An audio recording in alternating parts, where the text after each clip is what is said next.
My name is Michelle Parvinrouh, and I am the director of Nasser Gymnastics Academy. Yay! Yay! Well, I was sitting at my desk the other day thinking, like, I wanted to get started doing this again, but obviously a lot has changed.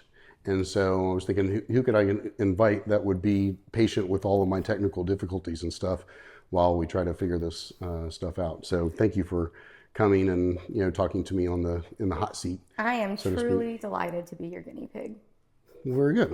Yeah. So here we go. We're gonna try some new things. I wanted to say real quick that I know that this is the Mobile, Alabama Business Podcast, and we are going to talk about a lot of business, but we don't just cover just that. We cover a lot of stuff. So I hope you enjoy this. We're going to start over again, but so we always like to get a little bit about the person. So why don't you tell me a little bit about who you are and kind of some of your work experience, because I know we've touched on a little bit of that before because you've been on, and we can talk about that a little bit too. But I have a very non-linear path. So I grew up here in Mobile, Alabama.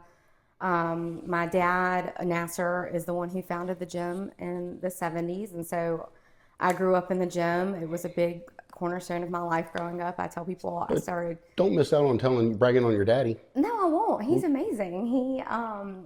He immigrated to the United States right before the revolution. He was an Olympic gymnast for Iran in 1964 in Tokyo. At some point, he was actually 16th in the world, so he's pretty amazing, especially from coming from Iran. For instance, they didn't even have the right equipment there to learn how to do some of the proper skills. And so I love this example. At the Olympics was the first time he'd ever seen a springboard for vault, because they were literally just running and jumping off the ground and doing their vault that way on the grass. Oh my gosh. Yes. So he must have had tremendous power then when he finally saw a springboard. Yeah, no kidding. And so you have to adjust actually, because now you're all of a sudden you've got you're something jumping like over it onto the exactly. Pad. And so I mean, you think about that, and there actually hasn't been, this past summer was the first time there has been an Iranian Olympian in gymnastics since my dad.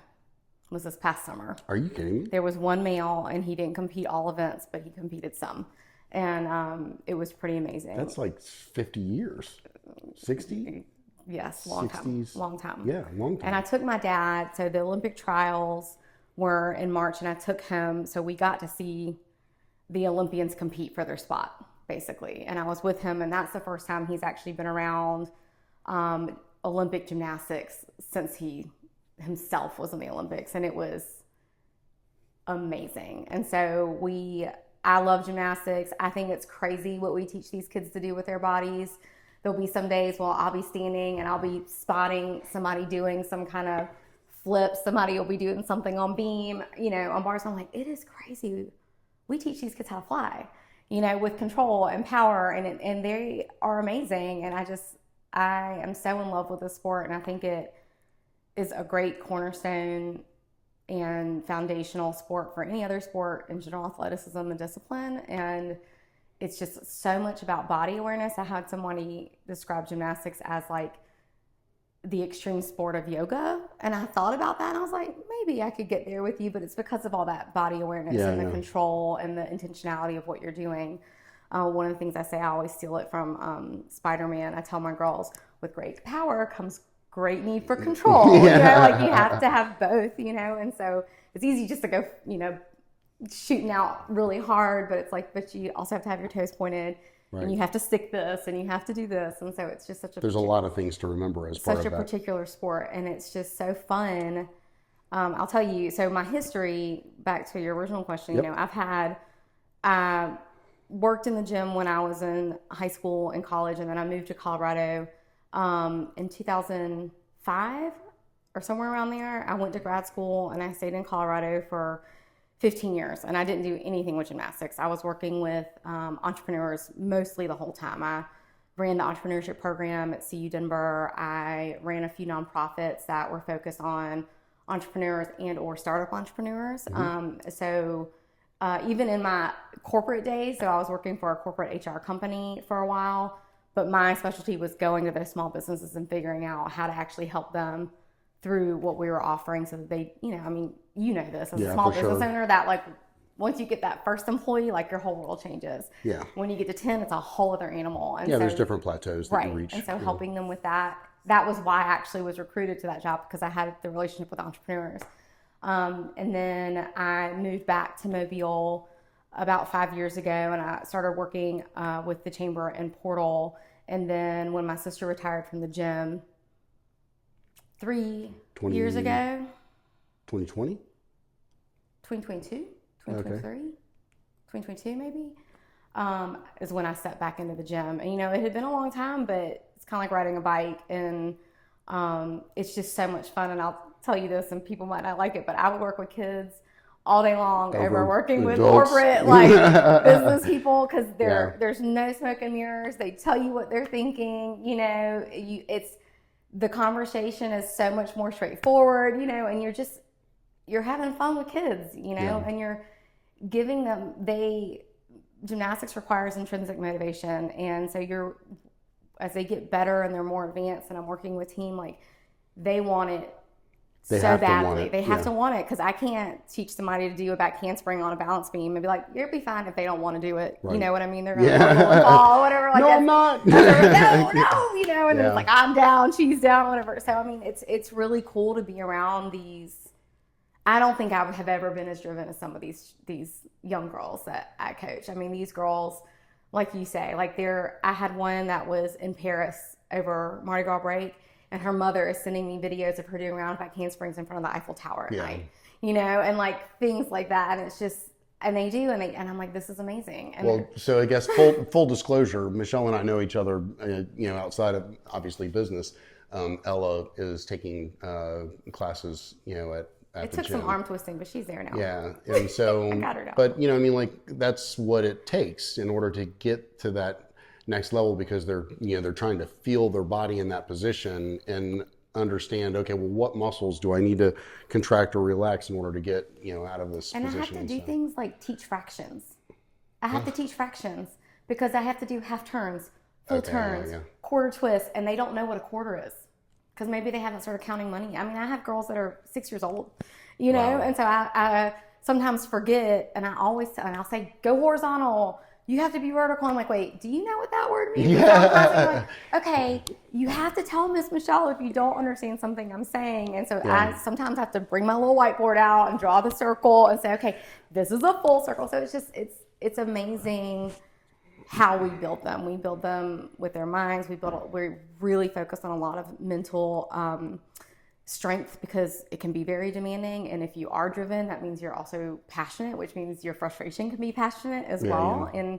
And so we work on that a lot with them. And it's building, it's all the body stuff, but you don't even think about, I probably spend more time with these kids than their parents during the week. It's probably their school, than me, than their parents. And so, I have this great responsibility that honestly I adore with these kids, right? Like I am one of the mentors in their life. I'm somebody, and I'm also somebody who they think is really cool. They're totally duped, but just because I'm running that gym, and so they think like I'm the coolest gymnastics person, and I'm not going to correct them. Okay. Yes. Yes, I am. Use it to your advantage. Absolutely, I am. Yeah. That's right. Until they figure out otherwise. Well, I can still demonstrate a few things, so that lets me hold my own. Also, because all of my staff is in their 20s and I'm in my 40s, and the fact that I can still do things, I like to show it off every now and then. Yeah. Well, so you worked in the gym when you were younger, right? Yes. So I always ask the question, and it's because we have experiences when we're entering into the workforce that kind of stay with us for forever. Yeah. And so are there any lessons or things that you took from your experience when you first started working that you've carried? Yeah, it's a great question. And I'm sure anybody who is in our age range and who works with younger generation, like especially in their 20s, there's such a chasm. Yeah, for sure. I could go on all day about how different we are and how we think about things. And like they're not as comfortable problem solving, right? And they get very timid about it sometimes. But, for me, I think I grew up in the place that I ended up working first, right? I was in that family business. I was with my dad every day, but I was I was also, I mean, I was teaching classes on my own when I was 8 years old. We had this cargo van that had 70s shag, like the orange, brown, green, yellow shag carpeting in it, fully covered. And my dad made so much equipment because back in the day, they didn't have equipment for kids, for babies, like preschoolers. They couldn't get their hands. The bars used to be like this wide. Right. And they've gotten smaller, but he has a carpentry background. He built furniture, equipments for the preschoolers because he loves preschool. So we would break down all this equipment, pack up the cargo van, go to the YMCA, go to this daycare, go to the school. We would split the class up. So I would eventually, after watching him, he'd go load the truck, go load the van. I would do it all by myself. Yeah. We'd get to the Y, he'd go to the office. I'd be like, what room are we in? I'm 8 years old. I'd go set up our whole station situation. He'd come in, we'd start the class together, we'd split them up. He'd take half, I'd take half.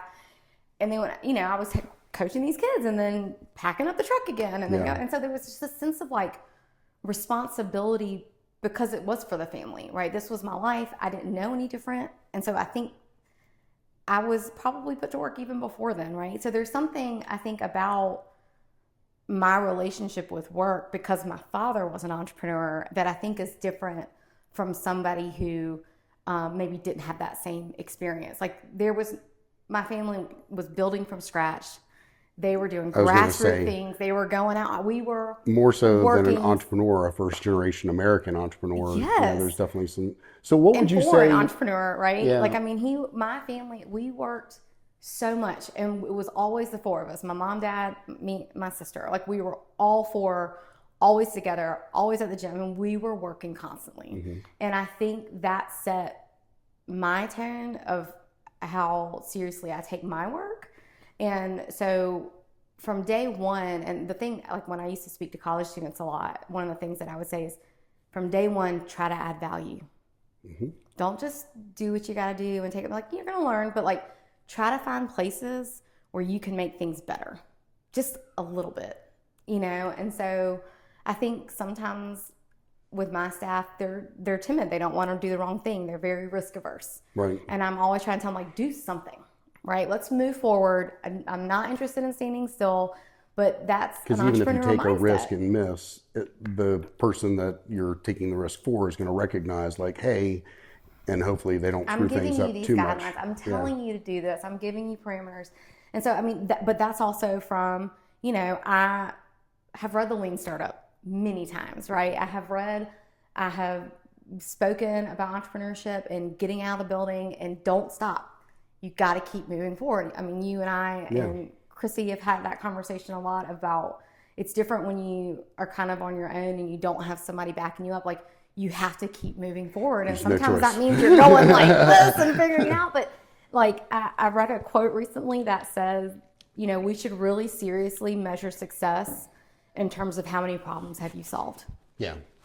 And if I think about it that way, I think that's my number one attribute. And I think it's just because that's what we were doing. And when my sister and I were kids, that's what we were doing. We were constantly saying like, oh, the gym needs this or the gym needs that. Or like, I mean, we were put to work. We were part of the conversation. My dad we were really annoyed by it then, but Sunday mornings was the one time we would have a meal together. And it was this big Sunday brunch and we'd all sit together and, we couldn't stand it because we'd already spent 6 days at the gym all together, living together, and he won't talk about the gym, and we would all be like, can we take a day off? But it's because he wanted to include us in those conversations. Yeah. He's like, this whole thing is for all of us. And so, not that he actually wanted our opinion, it was more that he just needed to talk out loud, but he always made us seem like we were part of it. And even now when we get together and I come over there, my mom will be like, you're worse than dad, because I can't stop talking about it. Because my dad's not in the gym with me every day, and I'm always interested. I'm like, hey, I'm having this issue, or I'm thinking about doing this, and so then we start talking about it, and then I'm like, sorry, Mom. Well, so tell people, because I know that you've been doing this for a couple of years, and there's, you are quite learned on, the information that's out there for business owners, right? Yes. And so, I think that there's probably a very different reality when you are going in and implementing something versus just reading about it and trying to communicate those strategies effectively to an audience, right? Absolutely. So if there was something that you were going to, I used to ask the question of, people, organization, books, podcasts, things like that, that may have helped you get to where you are. And I would add to yours, was there some bit of information that you knew that you brought into this and it's like, oh my gosh, absolutely. So, I think, so for a lot of people, when they start a business, they're starting with something that's a passion of theirs. Mm-hmm. My dad loved gymnastics. He knew how to run a business, right? And so I had the opposite. So I studied business. I went to grad school for business. I was working at the business school. I was running the entrepreneurship program from an academic standpoint. And then once I started actually mentoring entrepreneurs, I could not do anything or be anywhere without the people that I've met along the way. There are so many brilliant people willing to share whatever they have with you. And I just learned how to ask. I learned how to make friends. And I would say, you didn't ask me, but I'm saying and I think I answered this in the last time I was in a podcast. My number one recommended book is How to Win Friends and Influence People. Okay. Right. And I just think there's something about how do you relate to somebody and how do you get to where you trust them. And I'm comfortable saying, I was at a competition. I was having difficulty with a coach. And I went to there's another gym in Daphne who the Alabama gymnastics community is very close. We all love each other. It's like a big sorority. Every time we go to meet, like the coaches are having just as much fun as the girls because we've all been in it for so long.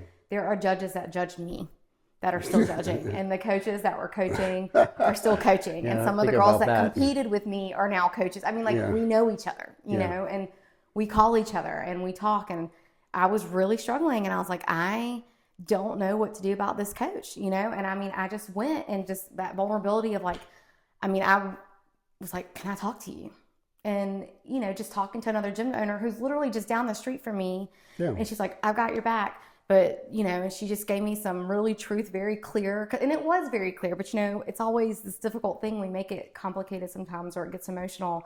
And so I just think that even when I was in business, there's always somebody smarter than you. There's always somebody who's been at least a step ahead of you, maybe not in the same industry, but maybe in their discovery. Like, you can find a place to relate. And I just think the best thing is get to know your peers, get to know your peers. Know who's going through the same struggles you are, because gymnastics is so unique, and I could talk for hours and try to explain details of gymnastics to somebody and you still wouldn't understand. This is like 40 years of just knowing gymnastics. It's so specific. And so when we go to these conferences, which we do, we have massive amounts of training that we go through every year. We're with the nation's leaders, and they're just people like us, and you think about these people run the Olympics, and they're the ones choreographing the routines for the whole, United States. And they're telling us, oh, this is what I did for my lesson plan. And I'm like, got it, or this is how you have to worry about bullying amongst your teenage girls on team. Like, that's a real thing. Or how do you manage parents that are toxic, which we actually don't have that problem. Our parents are great. Thanks, parents. I do. I love our parents. We're so great. I couldn't ask for better. But I just think there's something about learning how to reach out, get information, ask for advice, ask for help, get that input. And so it's funny, you think experienced. My dad calls me a rookie. Oh yeah, for sure. He tells me I'm a rookie. And I'm like, okay. I think, I think you hit the nail on the head. I think, and it's one of the reasons why I started the podcast is because I get to listen to everybody's story and, hear some of the trials that they've gone through, how they fixed, all this stuff. And it's really about me educating myself in a very easy way, because this is an easy way for me to learn. I'm a audio or visual person. Well, and I think most people like to relate, right? You and I became friends, right? And I've had conversations with you that I don't feel comfortable having with anybody else, right? Because you're my friend and I trust you. And sometimes it's embarrassing, somebody asked me, why aren't you doing this? And I just looked at them the other day and I said, if we could count the amount of mistakes I make a day, Yeah. I couldn't. That's another one. Or like things that I missed or whatever. And that's why I'm always telling my staff, I'm like, y'all know I'm not perfect. Y'all know that I make mistakes every day. Yeah. You see me make mistakes every day. I own it and we move on. Same thing. Own it. Let's learn from it. Let's move on. We learned something here. And so that push is not, I feel like, typical. Right. I'm also trying to build the business. I'm trying to grow it. And so we're pushing really hard in business ways that they're not used to. Like, I took my staff through a very intense strategic planning session before we started this fall. They've never done that. Right. The gym has never done that. I brought that from the business school, actually. Yeah. And so, there's just little things about treat your business like a business. But go back to that, because, like most people would think, because one of the things that I wanted to kind of talk to people about as we're, ramping this thing back up again is taking a hard look at your business to figure out where there are other ways to make money. Yes. And so what can you talk to about how, because it's not just the kids coming for class, there are other mechanisms by which you can make money. So look, I have a huge building. Mm-hmm. It costs me in utilities probably $115 a day just to open the building. Right. Okay. I have nothing going on in that building before 3 p.m. Right. It's just sitting there. And so another opposite example, something that used to be really big for us in the 90s were birthday parties. We used to have Saturdays and Sundays booked back to back 20, 30 birthday parties a weekend. Gotcha. I get requests for 5 a year and we just don't do them anymore because it's not worth it. Right. And so when we did strategic planning, I said, look, let's start thinking, we can't keep doing things the same way. We need to do something different. If we're really going to grow, I also wanted, diversity is a big thing for me, and I wanted to diversify who our clientele were at the gym. I wanted to shift the ratios a little bit by growing, not by... Pause for just 1 second. And the reason why is because if any one segment makes up a large percentage of your... It's risky. It's risky. You don't want to have all your eggs in one basket. Yeah, but go ahead. Right. And so we... also, I just really... Gymnastics is not cheap, and it hasn't historically been something that's accessible for minorities and typically marginalized communities. And so, for instance, something that we're doing just because I want to, because I feel good about it, is we're reaching out to special needs, any organization that works with special needs children, to say, we can be your physical education program. Yeah. Or we can do field trips, bring your kids to us. Right. We have a program that USA Gymnastics follows that's specifically for children with disabilities. We are trained in this. It would be, that would be amazing, because all of those organizations, we lost MARC a long time ago. There have been a few attempts at starting centers for children with autism that haven't taken. There is a great need for that in our community. And so, but then it was just kind of I said, well, how do we get, this as a marketer, it's always easier to upsell your current customers than it is to get new customers. It's going to cost you more money to go out there and do that. And we do both. Let's be serious. We're doing both. But first I said, well, what can we do with our parents that are already here, and with the siblings that are in the building that are just sitting there and not doing anything? Or what can we do to attract more boys, right? Gymnastics is a men's sport, but we have very few boys. And I was just going to say, when I was growing up, I would watch the Olympics and be like, because the guys were just jacked. They are. They're ripped. I was I want to look like that. Gymnastics is actually a men's sport, and so, and it's, I'll actually tell you, when we were at the Olympic trials, I typically watch the women, right? I'm a woman, I watch the women, but I was I don't know if it's because my dad was there with me. Yeah. And so he could explain some things for me that, I used to have to do things on the pommel horse for strength and stuff. My coaches made us use that equipment for sure, but I didn't know how to do pommel horse. I don't know how to do a flare.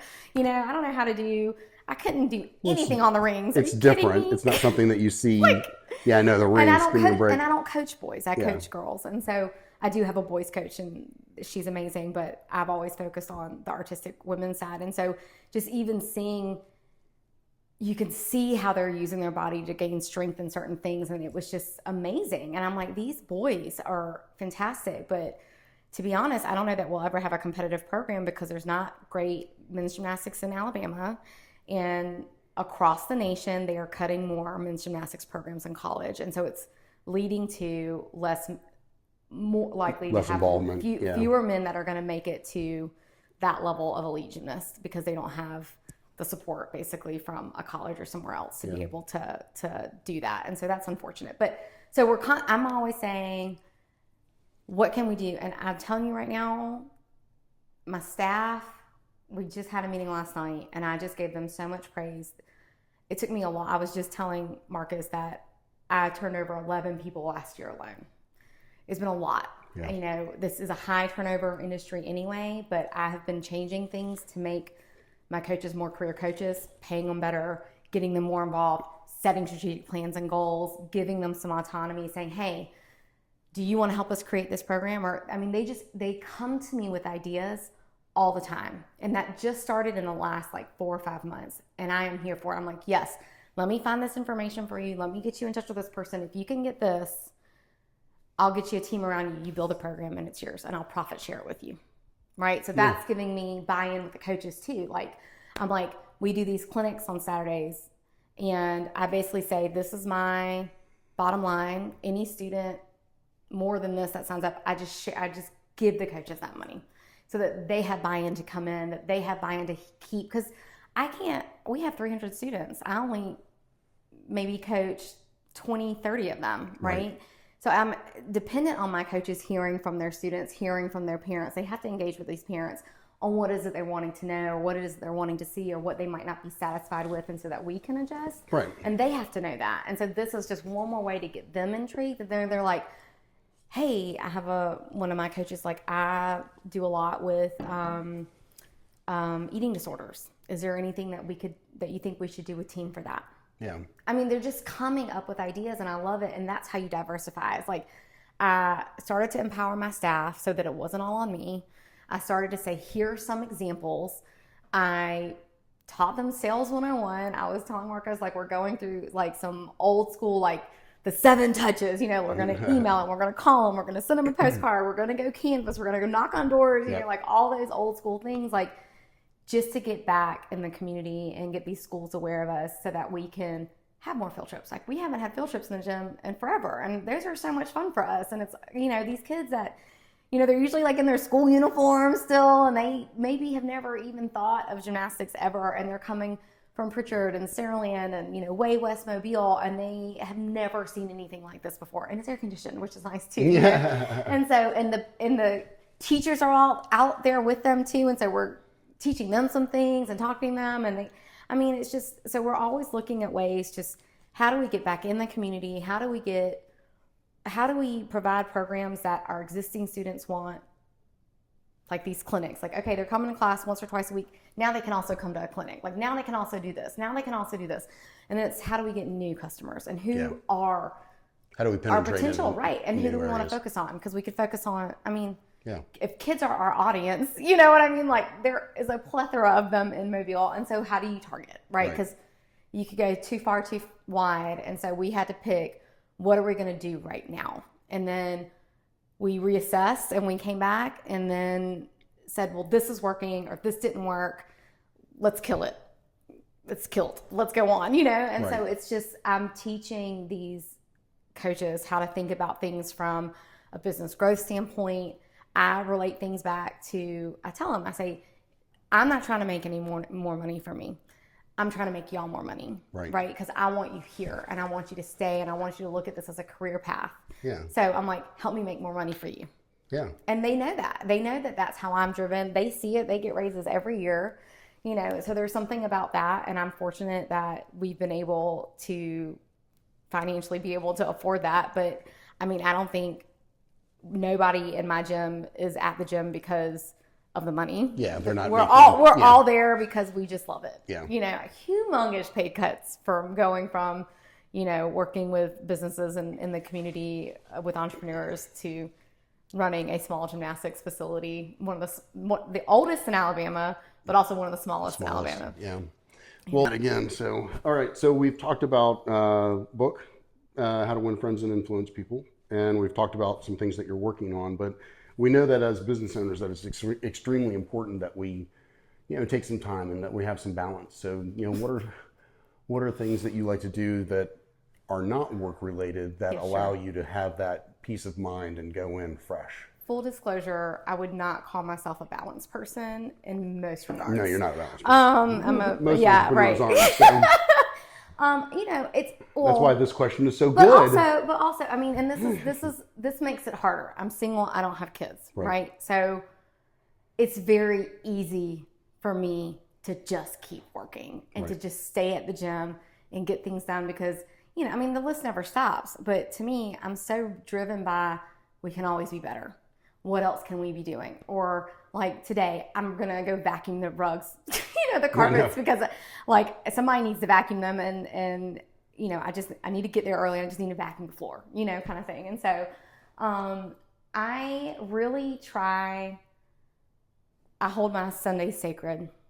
I never work on Sunday. I set that in place years ago when I was working in economic development, and it was hard, I mean, like you have these deadlines, you have these big things, and I find it very easy to work an 18-hour day, honestly. Like I'm not saying it doesn't wreck me, but we're not as young as we used to be. Right, we're not as young as we used to be. Oh my gosh, tell me about it. It's like I definitely don't drink anymore. I don't drink because I don't have the time to recover, right? I don't have the time to just sit around and be like, whatever, like I've got to be up, I've got to be spry. Like, I work with children. You can't bring your bad mood into the gym. Right. You know what I mean? And so I have a therapist, and I'm very diligent about my therapy appointments. I have really been talking to people a lot about therapy lately. I feel like I'm really evangelizing it. No, it's cool. I just think there's something really valuable about having somebody in your corner who eventually gets to really know you, is not in your life, is not your family, is not your friend that you can offend, and who creates, I think one of the most beneficial things about therapy is you're creating the space for it.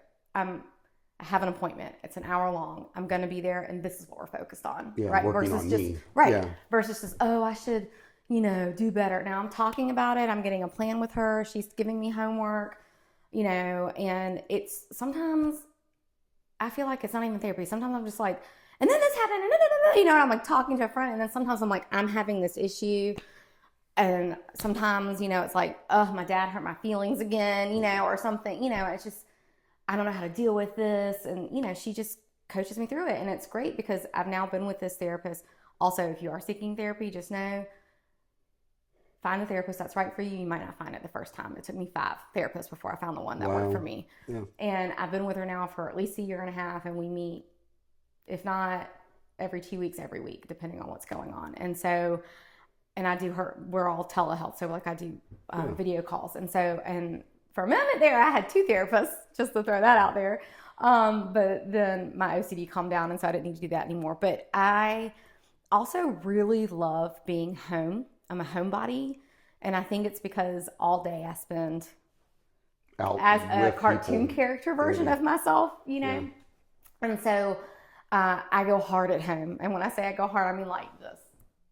Like Sister, I feel you. I sleep as much as I can because I'm probably not, like I say I don't have balance because when the week is on, I am working and I'm in it and I'm there. And then when the weekend comes, it's like hard crash, and I'm not saying that's a good thing by any means. I was just telling I was like, y'all, Mondays are always rough for me because I go hard crash, and now I got to revamp, and it's like I'm putting myself through these extremes, like let's not add anything else on Mondays. Yeah, my life is bipolar. I'm probably bipolar, like you just have these highs and lows all the time. As a business owner, it's just how it is. And so like I'm really excited about where we're going, but at the same time I'm always scared financially, and I'm like, do I need to call my lawyer? Like, please have a lawyer if you're in business, and an accountant. Lawyer, accountant, banker. Banker, yes. Lawyer, yes. accountant, banker. They are worth it. Don't try to do it yourself. Get them. Yeah. Hands down. No replacement for a good lawyer, accountant, or banker when you need them. 100. You don't want to be looking for either one of those when you need them. Exactly. Yeah. Exactly. And so I just, my biggest thing is connection. And I've been talking about that a lot. Like the best way for me to feel more like my own self and not just Coach Michelle is when I'm with my friends, right? And so I come and harass you and come hang out with y'all, or like this weekend, I find things that really just are for me. Like Bellingrath, if you have not been, Bellingrath does an annual Beers and Blooms. It's on their big yard. They have live music. All these different kinds of beers from around the area. You can taste as many as you want. It's including in the ticket. And you're basically bringing a lawn chair, just chilling out, drinking some beers, listening to some live music. And it is one of the coolest things. I love Bellingrath. It is one of the coolest things that I think happens in Mobile. And I don't know if anybody knows about it. And I try to tell people, they've only done it a few years. They're like, this was either their third or fifth year. I don't know why, I can't remember that. But I told myself I will never miss it because I love it that much. And it just happened Saturday. And so I find things like that, right? Like I find the things that I know, like Callahan Street Party's coming up. You know, it's going to be Saturday. We have so many cool experiences so here. many cool experiences. You know, you just have to kind of put yourself out there and go and I mean, do it. I just go to Facebook every now and then and I just look at the events. Like if I want to go out and do something, then let me find out what's going. And sometimes I just put stuff on my calendar just so it's there, you know, because you got to get out. You got to get out of that space. And for me, it's very hard to, unless I have something like planned to go do, right? And so I try to do that for myself. I travel, I go see my friends, you know, think that, I don't know if it's actually still here, that flight direct from Mobile to, it's not. I was taking advantage of that for a while, and that was amazing going up to like the they just DC area. Closed down. Yeah, that was too bad. Y'all use these things so that we can keep them. I know. I tried really hard. I went I think I took 3 flights. Really disappointed to see there's like right now there's no flights flying out of the downtown airport. Is it ready? Well, there's a terminal that was being used by, you know, some of the discount airlines. Right. But there's not a discount airline flying out of Mobile. I thought they were still renovating it. I thought they were still renovating like the. I don't know. Maybe the stuff because they did the Frontier flight and then they closed it down because that was I think Breeze a test. Was the last one, right?